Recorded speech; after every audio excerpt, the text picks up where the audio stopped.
Good morning and a warm welcome to India Today. I'm Polami Saha. Today we're covering 100 days of Putin's war against Ukraine. Ukraine has been reeling under Russia's relentless assault for the 100th day now. And there seems to be no end anytime soon. 100 days after the Ukraine war started, the eastern part of the war-torn nation remains besieged, with Russian forces carrying out missile attacks in different parts of the country. Here's more.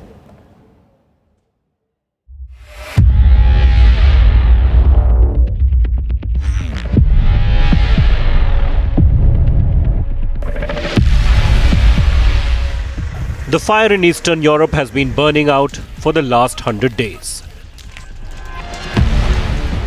The war that started on February 24th is nowhere near its end.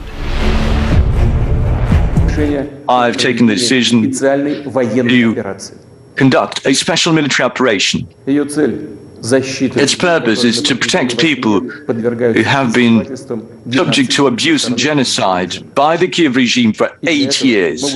And to do this, we will strive to demilitarize and denazify Ukraine. The special ops Russian President Vladimir Putin expected to end in a few days could go on for many more days, if not months. Ukraine has resisted, and how? The European continent has found a new hero in President Volodymyr Zelensky, who refused to flee his country when faced with Russian invasion. Всім добрий вечір. Лідер фракції тут, голова Офісу президента тут, прем'єр-міністр Шмигаль тут, Подоляк тут, президент тут. Всі ми тут, наші військові тут, громадяни суспільства тут, всі ми тут. Захищаємо нашу незалежність, нашу державу. І так буде й далі. Слава нашим захисникам, слава нашим захисницям. Слава Україні!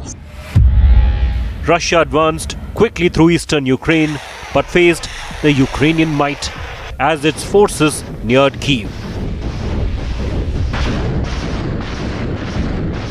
While it rained death and destruction, stiff fight back forced the Russian forces to make a strategic retreat from the gates of the capital city. The Russian pullback from Kyiv revealed the real horrors of the war. The killings of civilians in Bucha, a suburb of Kyiv, shocked humanity. India Today's reporters who were in Bucha revealed the real picture to the entire world. And armored personal carriers show and indicate the kind of battles that have taken place in this area. Not one, not two, but multiple burnt tanks and APCs in this area. Many nations have since then launched investigations into alleged war crimes in Bucha. Having pulled back from Kyiv, Russia shifted focus to Donbas region in its second phase of war. Today, Russia controls key Ukrainian cities in eastern Ukraine, including Mariupol and Kherson. Heavy fighting has ensued in Mykolaiv and Kharkiv. While Russia has made significant war gains, they have come at a huge economic cost. The country is reeling under sanctions imposed by the West. I spent a lot of time in Ukraine when I was a senator and vice president. I've spoken to the Rada in the days when they, in fact, didn't have what you'd call democracy, and was there in the Maidan when the former leader had to take off and head into Russia. And so, you know, but the Ukrainian people have a lot of backbone. They have a lot of guts, and I'm sure you're observing it. Russia so far has put up a brave front. Kremlin has time and again warned the world of severe consequences, even dangling the nuclear threat at times. The effect of the war is being felt across the globe. Inflation is surging, posing the single biggest challenge to the whole world. For a world that's emerging out of a pandemic, the Ukraine war has come as a double blow. Bureau Report, India Today. So that is to give you a sum up of the situation on the ground in Ukraine since President Putin, in fact, invaded Ukraine on February 24th earlier this year. You can see the lives that have been lost over there. Some of those massacres which horrified the entire world, especially the one in Bucha that we relentlessly reported to you about as well. Our colleagues were on the ground throughout this entire time, giving you perspectives both from Ukraine and from Russia as well, even entering the Donetsk region, which is virtually under Russian control now. In fact, my colleague, Foreign Affairs editor Geeta Mohan, was in Ukraine, was in Russia as well. She visited the Donetsk region as well. She's live with me right now. Geeta, good morning to you. What is the latest on the ground? What can you tell us about the current situation as far as this invasion of Ukraine is concerned? Well, the important and critical parts which were the focus area, Polemy, for President Putin, which is the Donbas region, is near complete under Russian control now, or we could say the DPR and LPR forces, which are backed and supported by Russia. So that is a major development. Apart from that, we also know that there is a reaction that is coming in from Europe, not just with regards to the kind of the kind of decisions that have been taken, Polemy, in the recent past with regards to oil and gas, but more importantly to do with how they are going to phase Russia out. But in terms of sanctions, those sanctions have really not stopped the military operation or the war that Russia is conducting in Ukraine, and that certainly continues. So as of today, we are looking at Donetsk and Luhansk almost completely under, barring one major city where the fight is ongoing in Luhansk, majorly under Russian and DPR-LPR control. And Russia continues to be in control of other parts of eastern Ukraine, which is south of Dnieper River. Now that has become a natural boundary between Ukraine and the captured territories. Zaporizhia, the Zaporizhia nuclear power plant, again a very critical infrastructure that is now under the control of Russia, has been for a while and remains under Russian control. Again, Kherson, a very important area and region, not so much because there are critical infrastructures, but more so to do with one very important infrastructure, and that is the dam that was built over there, and that dam blocked water into Crimea.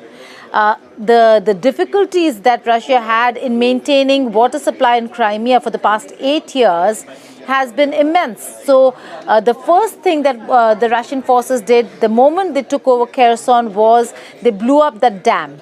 And water now has started coming into Crimea. So they might not want to lose control of Kherson, because if they want to keep control of Crimea, which is one of the major demands, Polemy, then they will have to keep control of Kherson to ensure water supply into Crimea. Again, Mykolaiv is where a fight is continuing, but a lot of the parts of Mykolaiv are under the control of Russian forces, and Odessa certainly absolutely under Ukrainian control, but Russia looking at this part as well. So they are looking at creating a buffer in not just the land boundaries but also the sea boundaries, because they want to disconnect Ukraine from the Sea of Azov and the Black Sea. That continues. In the meanwhile, we are also given to understand that there is a major battle that's ongoing in the Donetsk and Luhansk region. Ukrainians are trying to push the Russian back and the DPR and LPR forces back. So there's a tough fight happening over there. When we were there, Polemy, the crossfire or the shelling was from both sides. Ukraine trying to take back territory, but at the end of the day, people over there being affected and being impacted. So the border towns and border neighborhoods in Donetsk really have suffered, not just in the recent past when the war, where the war is ongoing, but for the past 8 years.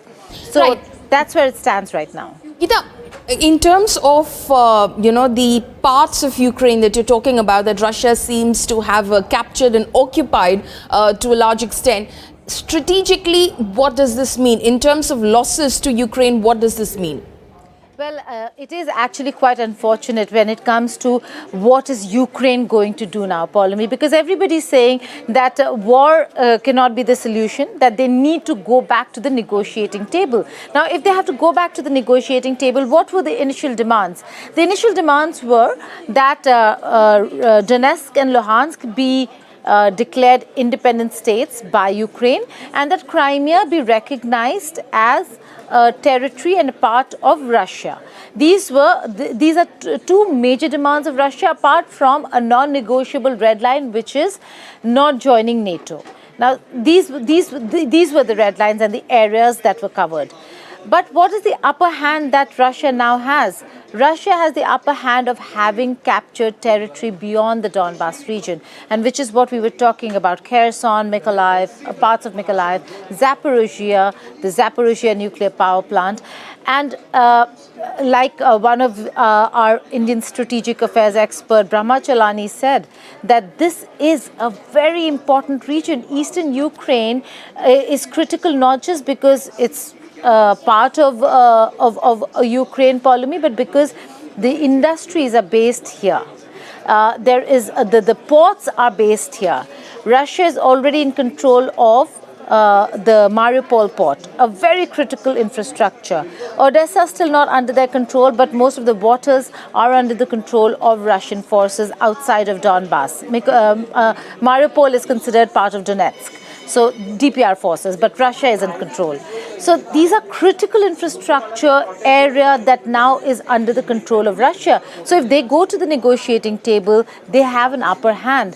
Not only will they demand the recognition of Donbas and Crimea, one has to wait and see whether if in the negotiations, Polemy, whether if Russia is actually going to agree to returning captured territories. Now remember, the loss that you talk about has been on both sides. Ukrainians have lost a lot of soldiers and infrastructure, military infrastructure, but so has Russia. And in that, Russia has lost a lot of soldiers in capturing these territories outside Donbas. If they give the territory back, there will be a lot of backlash within. That why did so many soldiers have to lose their lives if this was not part of the plan, right? And on the other, like the case has been when Russians withdrew from Kyiv after the Istanbul talks. A lot of questions on why did you enter Kyiv if you did not intend to capture it. Many military experts, including our own defense editors and correspondents, have been saying that it was miscalculation by Russia, that they had sent so many tanks and troops inside, but because they could not capture, they were withdrawing. But we also know that in the Istanbul meeting, the two sides had decided on that withdrawal, and Putin followed suit on withdrawing from Irpin and north of Ukraine. But there is another set of military experts, Polemy, who say that they wanted to be around North Ukraine as well to scatter the Ukrainian forces so they can focus and take Mariupol and Volnovakha, which are two very important cities for the Donetsk People's Republic or the Donetsk region. And Russians wanted to focus on that, and they did that. Mariupol is absolutely taken. Volnovakha was taken long ago, and then they have moved beyond. And one will have to wait and see what will happen to the captured territories, because it doesn't seem like Russia is going to give these territories back. They're looking at a buffer zone should Kyiv regime continue to remain pro-West. Right. Geeta, stay on with us. We'll, of course, keep coming back to you to get your sense of what the ground situation looks like and what is the future of this war look like. Now, a war beyond a month in these times borders on untenable, unsustainable. But the Russia-Ukraine war has entered its fourth month and an end does not seem in sight. Did Putin underestimate Ukraine, or has the West miscalculated the punitive measures against Russia, which has done precious little to stop the war? Meanwhile, Russia has captured territory beyond the Donbas region in eastern Ukraine, and if winter set in, reclaiming territories would become near impossible.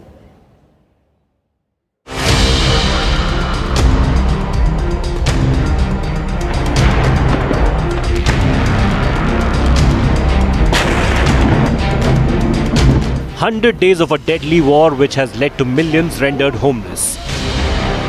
Cities after cities destroyed, and a divided world on how to handle Russia. For the people who have families on both sides of the border, the war wounds run very deep, and it will take a very long time to heal. What was a special military operation evolved into a bloody war of attrition, with no winners and none vanquished. When the opponent disappeared, both the Warsaw Treaty disappeared and the Soviet Union disappeared, they decided that they will move the line of defense eastward. And they did this 5 times without explaining against whom they're going to defend themselves. But the world found a war hero and a villain. You know, you're dealing every day with Vladimir Putin. I mean, look at what he's done to these people. What does it make you think? He's a butcher. Russia had done the groundwork before invading Ukraine. It all began on 21st February 2022, when the State Duma of Russia passed a bill to officially recognize the self-proclaimed Donetsk People's Republic and Luhansk People's Republic of the Donbas region in eastern Ukraine as independent states. President Putin signed the decree along with separatist leaders of Donetsk and Luhansk and further signed agreements on friendship, cooperation and assistance with the republics.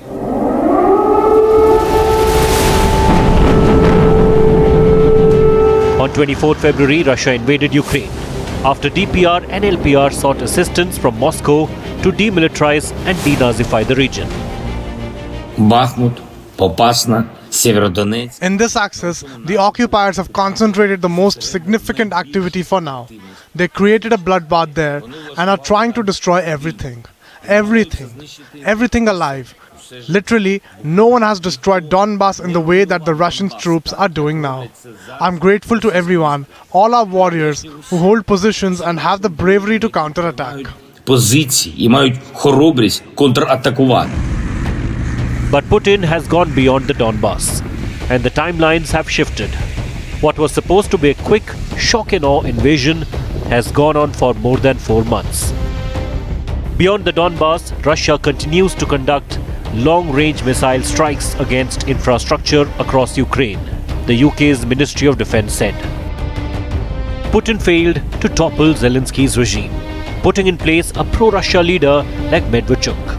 Hard negotiations to seek recognition of DPR and LPR as independent states. Negotiate recognition of Crimea as part of Russia. Crippling sanctions. Europe weaning off Russia gas. Finland and Sweden applying for NATO membership. In the last few weeks, there were unlawful measures taken against Russia by the number of Western countries to freeze Russian assets. By doing this, the collective West has undermined the reliability of their currencies.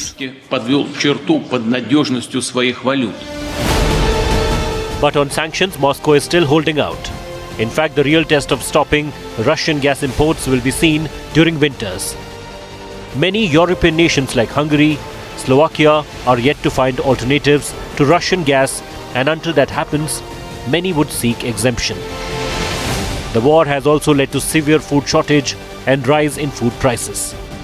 For Zelensky, who dared Russia with NATO membership, there have been major failures too. Zelensky could not secure NATO membership. He couldn't secure EU membership. Assured the nation of NATO intervention, but none came. Delays in getting military assistance from the West. Europe became a divided house. No consensus on how to tackle Russia. Lost major swaths of land beyond Donbas. The core of the Russia-Ukraine war is the Donbas region. A region that has seen conflict for the past 8 years since the 2014 Euromaidan conflict, an uprising that was the beginning of the pro-West regime in Kyiv, with pro-Russia parts of Ukraine demanding separate state. Donbas will remain a conflict zone for a long time to come. But the question would remain about the other parts of eastern Ukraine, which are yet to be reclaimed by Kyiv. With nuclear threats from Russia, the two sides could be pushed back to the negotiating table. My colleague Geeta Mohan continues to be live with me. Geeta, given that story that we put out for our viewers, in your opinion, because you've been on the ground, who miscalculated, Putin or the West? Well, more so to do with the timing. Because if you look at the timing, the calculation of Putin was absolutely bang on. Miscalculation was when you take a country to war, you cannot say that it will happen in this time period. That's where Putin miscalculated, because Putin certainly thought that the shock and awe kind of a military exercise is what he was looking at, a short shock and awe military operation in the eastern parts of Ukraine, where they enter, they do exactly what they want, and then seek negotiations with Ukraine to recognize Donetsk, Luhansk and Crimea. That certainly did not happen. The timelines varied, moved, and the kind of support that came in for Ukraine, unprecedented, but certainly not one where they actually came out and helped Ukraine. So miscalculation in terms of timing for Putin, not timing in terms of which month they entered, but the time period. Miscalculation in terms of Zelensky. If we speak Polemy, it's very clear that he did think that NATO will come to their rescue, and NATO did not. In fact, it took him a month and a half to really actually come out and make a public statement saying to his country that one should now recognize and accept that Ukraine is never going to be part of the NATO. So a miscalculation there, wherein Ukraine and Zelensky administration kept saying that they are going to join the NATO, which is why Putin, again, like Lavrov said in the interview to us, that was certainly one of the reasons why they wanted to carry out this operation, to secure the Donbas region, which is considered a buffer between Ukraine and Russia should the Kyiv regime continue to remain pro-West. Now, the miscalculation certainly on Zelensky's part was that they tried very hard. Initially, they thought they are going to be part of NATO, which is why they kept threatening Russia. And then they tried very hard once the war began. And they still are not part of the NATO. So the realization and the acknowledgement came very late in the day. So miscalculation, strategic miscalculation there by Zelensky. Okay, strategic miscalculation there by Zelensky. But what about the fallout, Geeta, of this war? Because the world is feeling the impact of it. It's just not two countries, Russia and Ukraine. In terms of the energy crisis and the West's dependency for oil and gas on Russia, how badly has it been hit? Well, that's a very important question. Now, when we talk about energy and gas and the fact that countries are trying to wean off Russian gas, it is going to be a very important one. And maybe later, if and should Russia suffer the impact of the Russian ban on Russian oil and gas, then the miscalculation of this war is going to be immense when it comes to Putin. Now, what is happening over here, Polemy? The fact that the Western countries and Europe are now thinking of renewable energy and thinking of other alternative sources, ensuring that they have a time frame to get off Russian oil and gas, certainly shows that there is intent. Now, will that intent really convert into the kind of and the amount of gas that Europe requires during the winter months is the question. So in all, the West has about 3 months before winters set in again, and Europe will then have to decide whether if they want to continue and whether if they have found alternative sources of energy. There are a few countries, Polemy, within Europe who have already, despite EU saying that they're going to completely stop all kinds of gas and oil, and they've made two categories. One is the seaborne gas that reaches or oil that reaches Europe, and the other is the pipeline gas and oil, gas particularly, that reaches Europe. So the European Union has said that they are completely going to shut down the seaborne gas and oil, and they're going to continue with the pipeline for some time. Certain countries have already pledged that they're going to stop. But there are certain others, like Hungary, Slovakia, many others, who have said that they cannot stop taking gas from Russia and they need time to find alternative sources of energy. We know that the United States of America has come in, and interestingly, US now is in talks with a country that they had banned and sanctioned for years, which is Venezuela. They're now in talks with Venezuela for oil because they are now promising and pledging to countries who would suffer shortages should they agree to this to the US sanctions against Russia.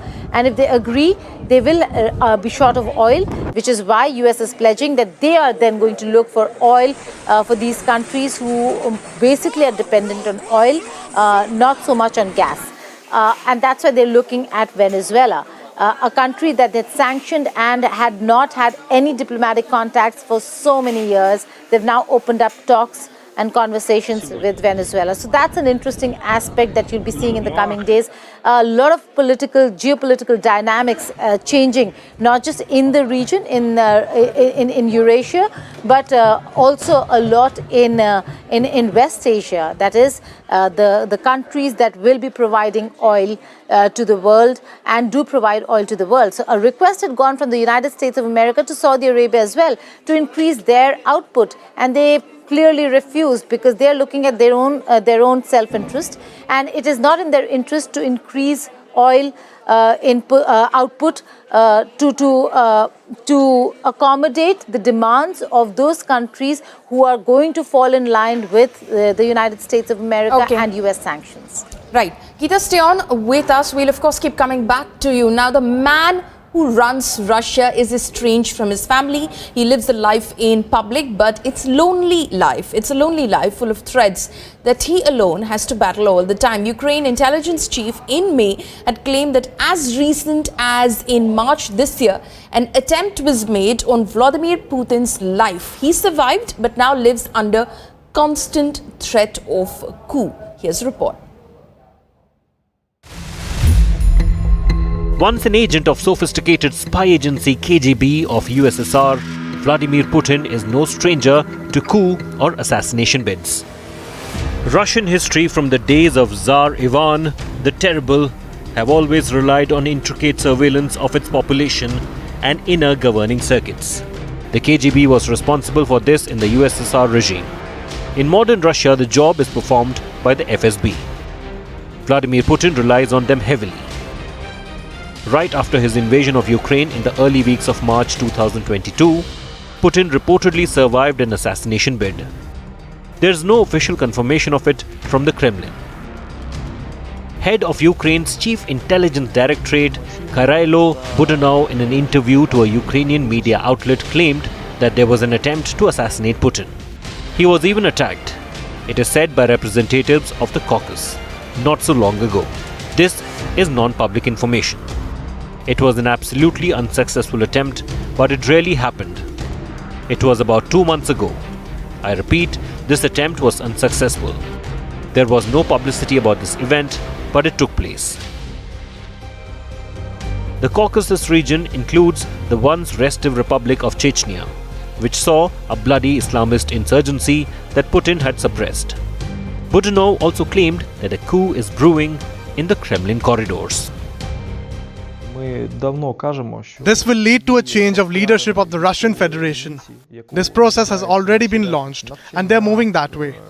Yes, they're moving in this way, and it is impossible to stop it. Another Western media reported that the Russian president fears he could be killed after he sacked senior generals over their failures to capture Ukraine. He uses his body double as a decoy. Again, there's no confirmation to any of these claims. But in a 2017 interview to a filmmaker, Oliver Stone, Vladimir Putin accepts that there has been 5 attempts on his life and that he relies heavily on his security agency for his survival. It was the KGB that masterminded the coup against former Soviet Union President Mikhail Gorbachev and led to his ouster. Putin was the lieutenant colonel of FSB before he became the prime minister of Boris Yeltsin's government. He worked hard to gain the president's trust to succeed him in less than 12 months of becoming the Prime Minister. Vladimir Vladimirovich Putin walks in the shadow of threat of a coup or an assassination to end his rule all the time, since he assumed higher echelons of Russian power. Bureau Report, India Today. Now, staying with President Putin, speculations are rife over his health after videos of President Putin surfaced that hinted at an ailing president. Ukrainian military intelligence chief, however, made a shocking claim. He said that Putin is in bad physical health. He has various illnesses, including cancer. Here's a report.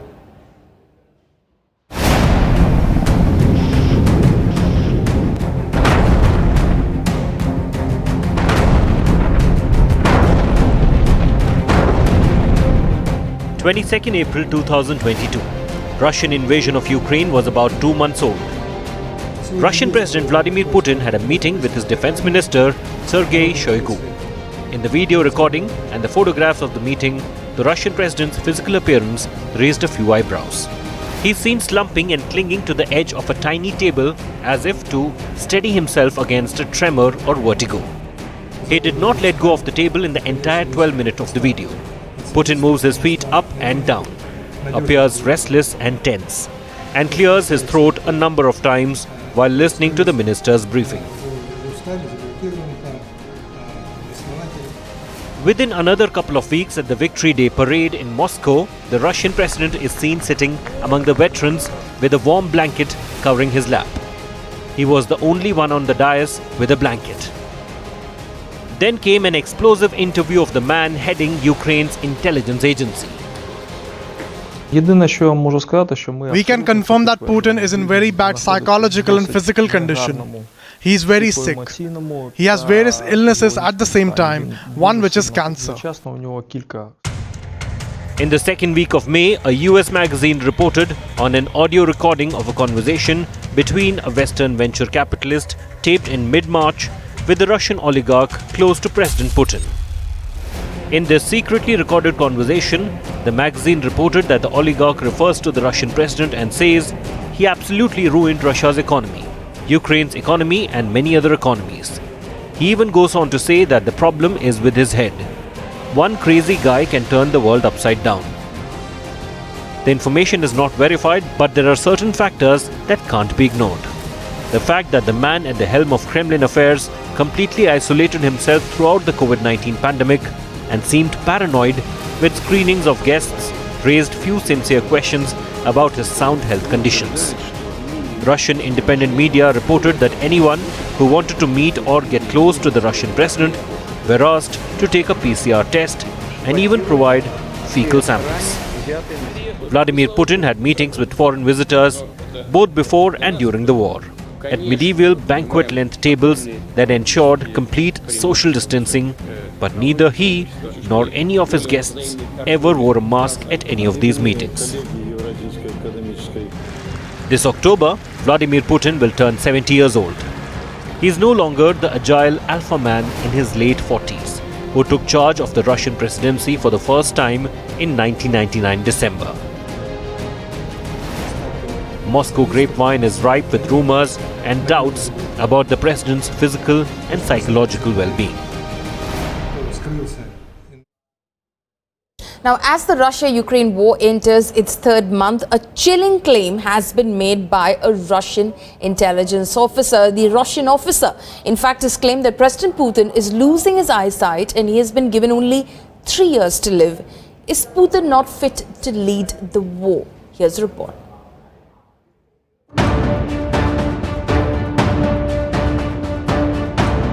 The man who waged a war on over 4 crore people, displacing millions.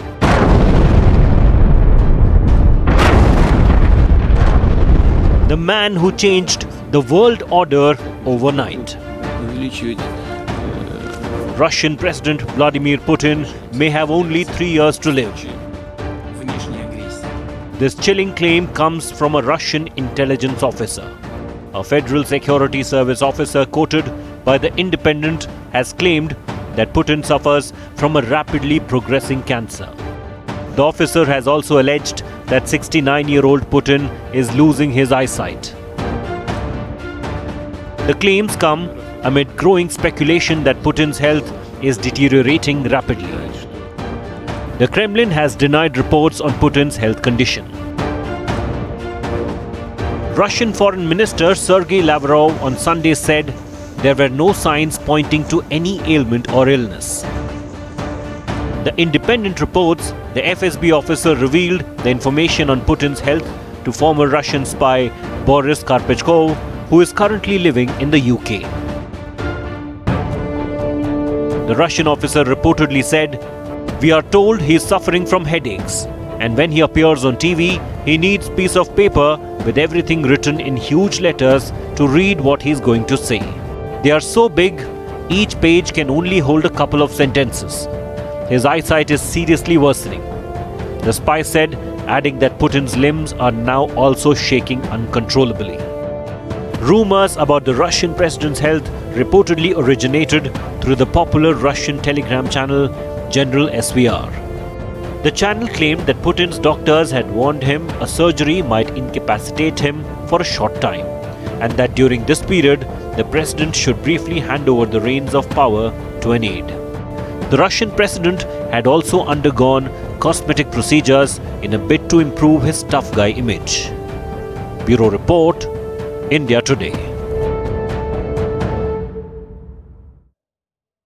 My colleague Geeta Mohan continues to be live with us. Geeta, you spent a fair amount of time in Moscow and speaking to people in Russia. What are they telling you? What are you picking up?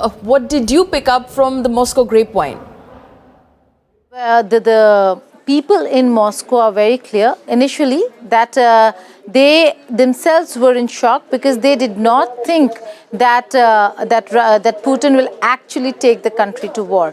So there were youngsters, Polemy, who were actually quite stunned that in this century, why is their country at war with a neighboring country where they all have families? It's very interesting. When Finland and Sweden decided to join the NATO, Russia said, well, they've been holding military exercises, and that Russia has no objections to them joining the NATO, provided they don't allow the NATO to use their soil against Russia. But Ukraine is a different story altogether. Why? Now, that's exactly why I'm saying that, a lot of people were shocked, is because there are families on both sides. They were all Russian origin, Russian speaking. Eastern Ukraine, the whole of Donbass, where we were for a month and a half, people actually speak Russian, are of Russian origin, Russian descent, and have families across the border. There might not be, there would hardly be any leadership, forget about common people, leadership of Russia who actually does not have family in Ukraine, and vice versa. The fact that somebody's grandmother or grandparents or parents, one parent is from either country. So it is very intertwined and interlinked. You cannot take that away, and that's why a lot of people were saying that we have families there. I met a man who said that my wife is from Ukraine, her entire family is in Ukraine, and he was in shock. But what happened, this was my observation when we first reached Moscow, Polemy, and then we spent 1.5 months in Donbass. When we returned to Moscow, a lot had changed in terms of perspective. Suddenly, a lot of people had started talking about how, war is not right. Invading a country where you have family members is not right. But look what the West is doing. That NATO in Ukraine is a consideration, is a threat, and is a concern. So slowly a lot of people, with the gains that Russia has made and the fact that domestic economy of Russia is rather insulated, they are feeling the pinch of inflation, they are feeling the pinch of food price rise, but Putin has, at least till I was there, ensured that basic food items and prices of basic food items were contained. They were not impacted. So the insulation really helped people and changing people's view. We do know that, a lot of people talk about propaganda, and they say that there is hardly any access. It's not like they don't have access. People over there A lot of channels have banned Russia and are not allowing their own channels to be visible in Russia. So it is their loss actually if they do not have Russians actually watching what they would want Russians to watch. Having said that, a lot of the younger generation over there, in fact even the older generation, watch a lot of things through VPN, and still they are forming an opinion. It is an opinion. Why? Because the West is punishing the entire Russian lot for decisions being made by the leadership. And that certainly does not make sense to most of them. So a month and a half later, I see a lot of opinion changing in Moscow, in Russia itself. And that was very interesting because they certainly have moved to saying that war is wrong, from war is wrong to, well, war is wrong, but look what the West is also doing in the region. Right. Geeta, also, in the larger perspective, this war seems to have created, for people who are watching it from the outside, a villain and a hero. Your thoughts on that? Sorry, come again? The war seems to have created a villain and a hero. Oh, yes. Certainly, any war makes a hero of the leader at that point in time in that country that is facing an aggressor. And Zelensky is just that. But when I was in Ukraine, Polemy, a lot of people kept saying and asking, and most of the banners, all the digital banners in the streets kept saying, declare no-fly zone, NATO, declare no-fly zone. And it was not happening. And a lot of people then would ask, reporters such as us, declare no-fly zone, why is that not happening? We do know, you and I, who understand the decisions that could impact the entire region, and is the reason why NATO did not declare Ukraine a no-fly zone. Because if they would have declared Ukraine a no-fly zone, Russia would have still gone ahead with their bombings. And if that happened, then NATO would have had to intervene, which would have meant a full-blown Third World War. But people weren't aware. People were asking, why is this not really happening? Which means somewhere there was a gap between what the administration was doing and what they were telling their own people. They kept saying NATO is going to come to our rescue. In fact, it almost looked like Zelensky believed it till he had to realize that NATO is not coming because they are not a part of the NATO, and that they're not going to be a part of the NATO. He himself had said, declare Ukraine a no-fly zone. He was urging and asking NATO. It did not happen because nobody wants to take their countries to war, and Ukraine certainly was suffering at the hands of Russia, but no other country would want a third world war. Poland is okay sending stuff. Other countries are okay sending material, military weapons to Ukraine to fight the war alone, because they would not want a single infrastructure in their own country destroyed. War has taken a toll in Ukraine. So while in Russia we're talking about a villain being created, he no longer is being seen as a villain in many parts of the world. And he certainly has not been condemned in many parts of the world and by many countries, including India. We still are engaging Russia. China still is engaging Russia, and Russia on its part to ensure that they are more insulated and that that ruble does not fall because of the ban on and freezing of the dollar accounts across the world by the United States of America, is de-dollarizing its own economy. They're looking at going ruble yuan with China, rupee ruble with India. So does it help? And they are now forcing Europe to open ruble accounts with Gazprom to if they wish to buy gas from Russia. So this is, we'd seen an entire era where there was the petrodollar that had come about and oil was dollarized. You do not do business in the oil sector in any other currency, Polemy, but dollar. But with this war, Russia has pushed countries to pay in their currency, which is what? They are de-dollarizing the oil and gas sector. Is that to America's advantage? The second very important thing that has happened is that they have sanctioned, they've placed sanctions, they have frozen accounts of everybody. We are looking at Russians who are facing the wrath of the war, of Putin's war in various parts of the world. There are students who are losing their scholarship. There are people who left Russia protesting Putin's war and went outside but could not even pay for a hotel, a very small hotel. And these are very rich people, so they went back to Russia. This is not just victimizing or persecuting Russians for being Russian, but in the long run, the West will have to look back and see whether these decisions enabled, helped Russia, or whether it did not help Russia. All the sanctions so far have not led to stopping of the war. It has not led to stopping Putin. And Putin has very clearly spelled out concerns that it has with what West is doing with in Ukraine and with Ukraine. We understand that every country has its own foreign policy, and foreign policy should be independent of any other country's interference. But then again, there's a very important point that Lavrov made. That is, that the decision to join the NATO would be Ukraine's independent foreign policy and an independent decision. But thereafter, any decision that that the NATO takes would not be under the control of Ukraine. What happens then? Ukraine being part of the NATO in that region, being allowed to have bases, being allowed to have their fighter jets in Ukraine, and Ukraine not in control of NATO's decisions, would be a real scare for Russia.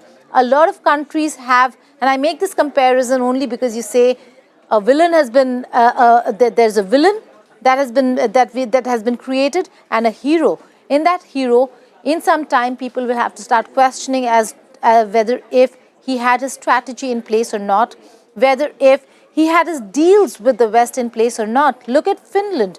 Finland has taken assurances from the West that should they apply, which they have, should they apply for NATO membership, Finland and Sweden, that and Russia does the same thing, acts against Finland because Finland has a very long border with Russia, that the West will actually come to their rescue. They have written assurances from the West. Did Ukraine have those assurances? Not really. Okay. So Stay on. Yeah. No. Okay. Stay on with us. We'll of course keep coming back to you. There are several sort of aspects to what you're telling us, several questions that arise as well, which we'll of course keep asking you about. Now, as the war rages on, as invaders from across the border try to overrun Ukraine, Russian forces are relentlessly moving towards the capital, Kyiv. Their ordered objective to get rid of the man, in fact, who has rallied his country to stand and fight. President Volodymyr Zelensky is an unlikely hero, an unassuming wartime leader of a country under siege. He is the puny David of Ukraine against the Russian Goliath of a bully, a man who thought comedy was his forte, caught in the tragic role of president of a nation invaded. And yet, it is in this role that President Zelensky has found his largest audience ever, the people of the world. Всім добрий вечір. Лідер фракції тут, голова Офісу президента тут, прем'єр-міністр Шмигаль тут, Подоляк тут, президент тут. His is the voice of defiance, a call from the heart that has gone out and firmed the defense of Ukraine against the forces of invasion. I'm here to protect my wife, my family, myself, my country from the Russian invasion. We will fight for our land and we will kill all Russians. If somebody give me a weapon, I will fight. I'm not afraid. Volodymyr Zelensky, the president of Ukraine, had everything wrong about being a wartime leader of a nation invaded. He's from Jewish stock in Eastern Europe with its history of anti-Semitism. His family spoke Russian. He grew up speaking the language of the invader. He happened to be a comic by profession. In 2019, the comic actor decided to run for presidency. And people took that as a joke. He called his party the Servant of the People Party. The outcome was comic relief. Volodymyr Zelensky won 73% of the votes and promised to bring peace to the restive eastern regions of Luhansk and Donetsk. What came was war. Not with Russia, but with his Russian namesake, Vladimir.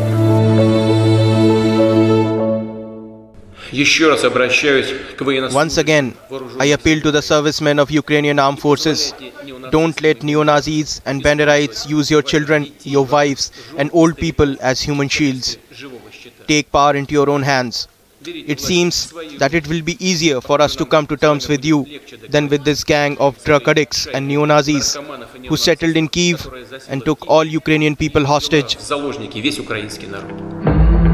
Volodymyr Zelensky was born in 1978 into a Russian-speaking Jewish family of the then Soviet Socialist Republic of Ukraine. His father was a professor of mathematics and his mother had studied engineering. The town of his birth, Kirvidi, stands next to Babi Yar, where 33,771 Jews were shot and thrown into a ravine over the course of 2 days in 1941.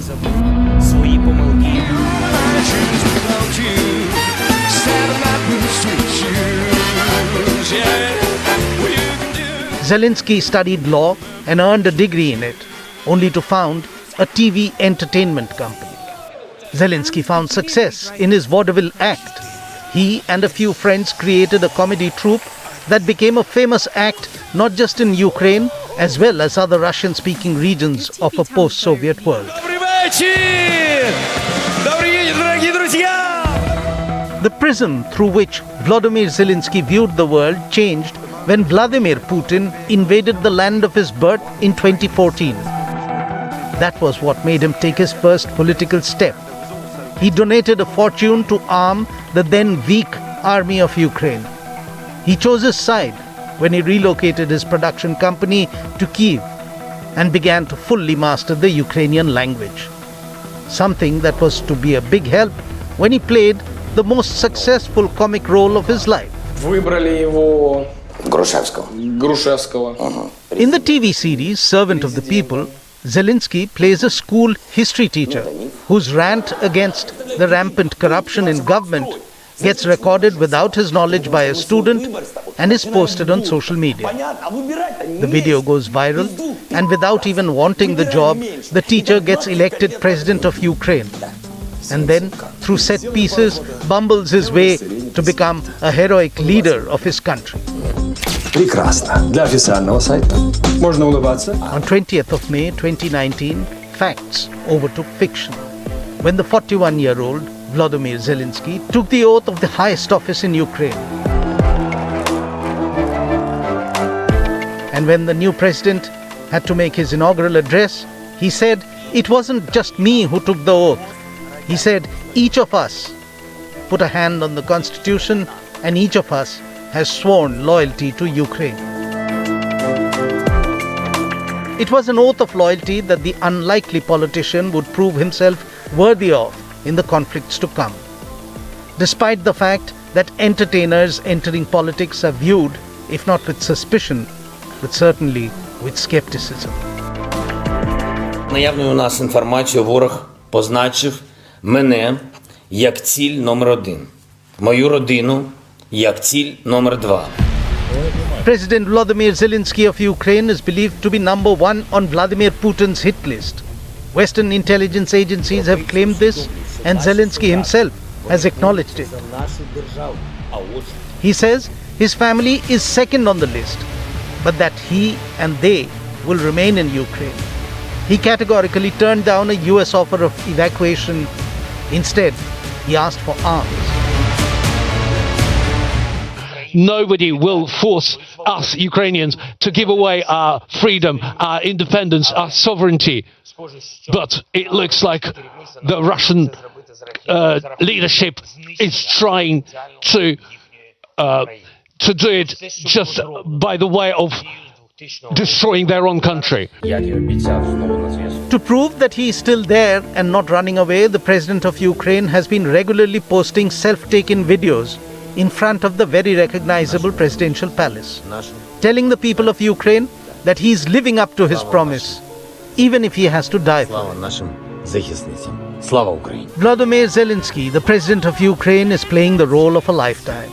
He has already given a performance that has made him a hit across the world. This unlikely wartime leader of his country has won the hearts and minds of people around the world. His actions has more than established the contrast with his nemesis, with whom he shares a first name, the meaning of which ironically means ruler of the world. When Vladimir Putin ordered his troops to invade Ukraine, he possibly made one miscalculation. He had not accounted for the stellar performance that his opponent was capable of giving, a role that has touched the heartstrings of audiences across the globe. Whatever be the outcome of this war in Ukraine, history will record Zelensky as the hero in shining armor, while Putin has already joined the ranks of all-time world villains like Hitler and Stalin. When the world's a stage and everyone is but an actor in it, there is no doubting that Volodymyr Zelensky of Ukraine stands at the edge of that stage, where life meets performance and only truth shines forth.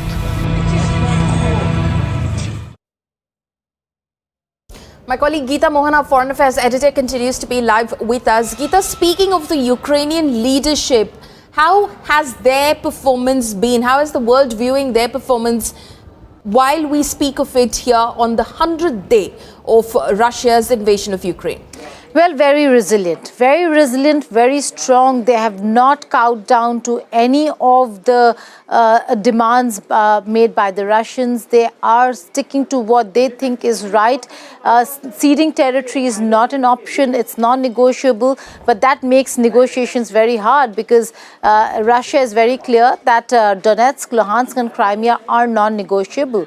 So both sides have taken a very strong stand. But when there was a conversation, Polemy, about whether if Ukraine and Russia will come to the talking table to discuss and end this war that is ongoing and look at what is going to happen to eastern parts of Ukraine where Russian forces sit today, Zelensky very clearly had said that it's not just about captured territories outside of Donbass.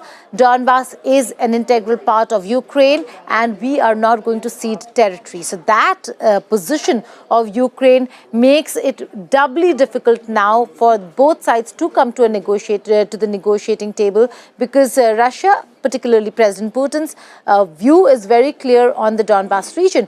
He, in the presidential decree, not only has signed them as two independent republics, recognizing their independence, but just after that, they also signed an agreement of friendship, mutual assistance, and under that mutual assistance is when Denis Pushilin and the Luhansk leadership went to Putin seeking help, military help, and that's the basis. So when Russia says we went in to secure the Donbass region because we were asked to help them, this document was the basis. So they are now not going to move back. It's a presidential decree. It was signed, and the agreement after that was signed by the leadership of Donetsk, Luhansk and Russia. So there is a document now in place and that is non-negotiable. Zelensky on his part has been very, very firm. He has ensured that he continues with the war. We've seen the soldiers who are fighting on the Ukrainian side, brave soldiers, Polemy on both sides have been rather brave. They have to follow orders. They're following orders to the T, and they have been rather brave about how they want to ensure that the captured territories are reclaimed by Ukraine. So the leadership not faltering, and there is no mixed signals when it comes to this one part, this one area of ensuring that no land is ceded. Also remember over here, Zelensky would have no other option at this point in time, at this juncture. Any leader who cedes land loses popularity. Zelensky does not have that luxury, that freedom anymore to cede land. So will this continue, or will there be a compromise on Donbass? There certainly needs to be some understanding on the other captured territories, because should Russia say that these are territories they're not going to give back to Ukraine, this conflict will be a very long and a tedious conflict, as has been the case in Donbass since 2014. The Donbass region has suffered at the hands of both sides. The shelling comes in from Ukrainian side as well. We were there when when Donbass was being shelled from the other side as well. So it is an 8-year-long conflict that they've seen in Donbass, in Donetsk and Luhansk. And should Russia not give back the territories because Ukraine is not recognizing the Donbass region, then this will be a very long, unending conflict, and the negotiations will hit the biggest roadblock. Right. Geeta, speaking of Ukraine's position, if Ukraine were to now accept what has happened and is to accept Russia's demand to sort of recognize the captured territories, that, okay, we've lost it, we cede it and it's gone, it's done and dusted. Can the war end there? Can Ukraine then trust Russia to move back? Well, no, not really. Unless and until in the negotiations they come to an agreement where the pushback happens, unless and until there is an agreement on that front, there is going to be no such thing. The Ukrainians do not trust Putin, and certainly with the invasion, which shocked even the Russian-speaking, Russian-origin people of eastern Ukraine, because they did not expect Putin to invade the country. Even they do not really trust Russia to move back and give away territories that have been captured. And like we said in the beginning of the conversation, much life has been lost because they wanted to capture these territories. Both leaders will have to really answer a lot if they give up that territory. As of now, it is under Russian control, and Russia certainly is not comfortable. If we say Ukraine does not trust Putin, Putin also does not trust Zelensky administration. He does not trust Zelensky, and he will not allow this entire area, which now is a buffer between Ukraine and Russia, to be given back to Ukraine if the regime does not change. And the opposition, Polemy, right now is standing firmly behind Zelensky. But should mistakes be made, should this continue, should this be a longer, a tedious battle, then you will see the opposition start questioning whether if his strategies are in place or are they misplaced. Did the West live up to the expectations of Zelensky administration or not? There will be voices who are pro-Russia who then will start speaking.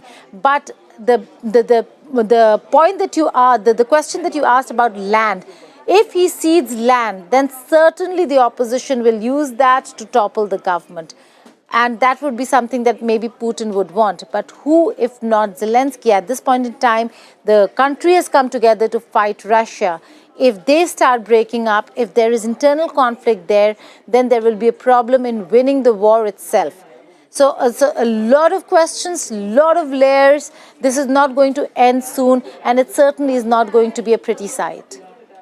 Right. Geeta, stay on with us. For all our viewers who are joining in right now, we are, of course, giving you a broader analysis of Russia's invasion of Ukraine. It's 100 days now. Ukraine has been reeling under Russia's relentless assault for the 100th day now, and there seems to be no end anytime soon. 100 days after the Ukraine war started, the eastern part of the war-torn nation remains besieged, with Russian forces carrying out missile attacks in parts of the country. Here's more.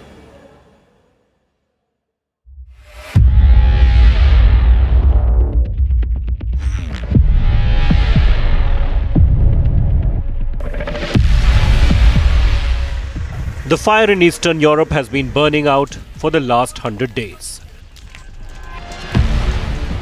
The war that started on February 24th is nowhere near its end. I've taken the decision to conduct a special military operation.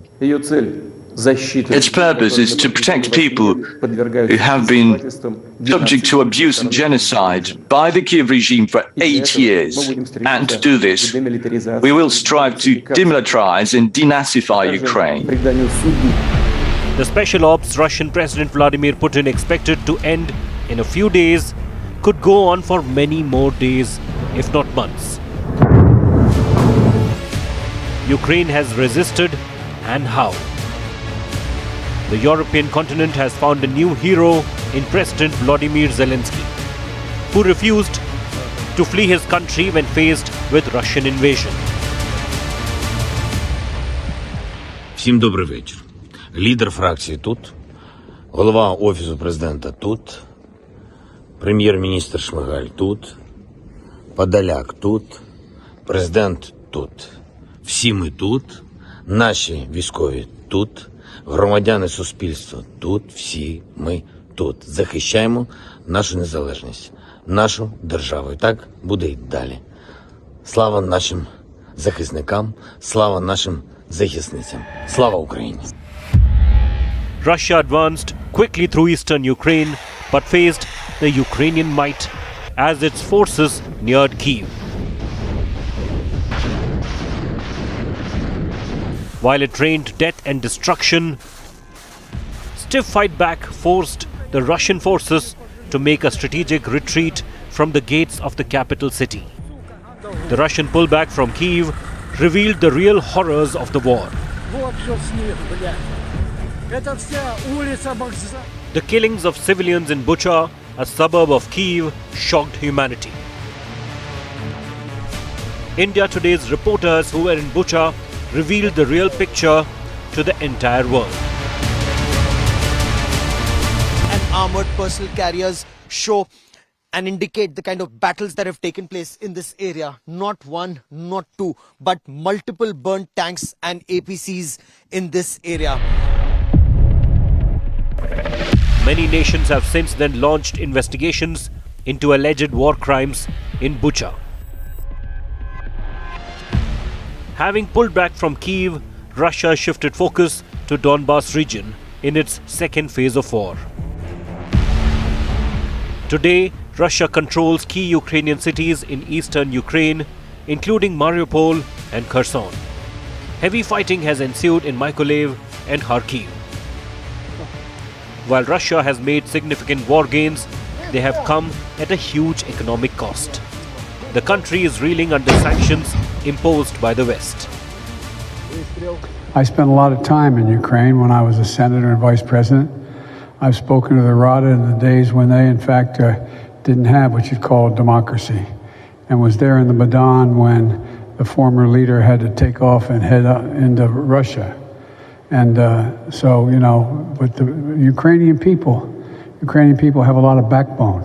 They have a lot of guts, and I'm sure you're observing it. Russia so far has put up a brave front. Kremlin has time and again warned the world of severe consequences, even dangling the nuclear threat at times. The effect of the war is being felt across the globe. Inflation is surging, posing the single biggest challenge to the whole world. For a world that's emerging out of a pandemic, the Ukraine war has come as a double blow. Bureau Report, India Today. Now, right around the time Ukraine recaptured Bucha, a suburban town of Kyiv, our senior executive editor Gaurav Sawant was in Ukraine covering this war. Here's a report he filed in April, just about 2 months from today. Let's listen in. We are currently inside Bucha, and the destruction that you see all around during the Russian occupation of this place is visible for all. Burnt vehicles, burnt malls, burnt homes, damaged and devastated in the fire and the artillery shelling, the rocket fire, the missile fire, and the destruction that's been caused to people and their homes. The Ukraine army is now coming into this area along with medical services and emergency services. They've recovered some bodies, and while the forensics and the post-mortem teams will carry out their job, but they've taken images. Several of these bodies, according to the Ukraine army, have their hands tied behind them, and they've been shot dead in cold blood in custody. Ukraine government says that this is a war crime and that they will hold Russia accountable for this. And several such bodies are littered on the streets of Bucha as we travel. India Today's team has traveled inside Bucha to get you an assessment of the ground situation nearing day 40 of this battle between Russia and Ukraine. While the Russian forces have retreated from Irpin and Bucha, it's only now that the army, the police, the medical services, the security services, they are entering this area, and this is completely abandoned. Not a soul in sight in this part of Bucha where we are right now. Only bodies have been recovered, rotting flesh, the stench of burnt flesh, the stench of burnt buildings is all that you see here.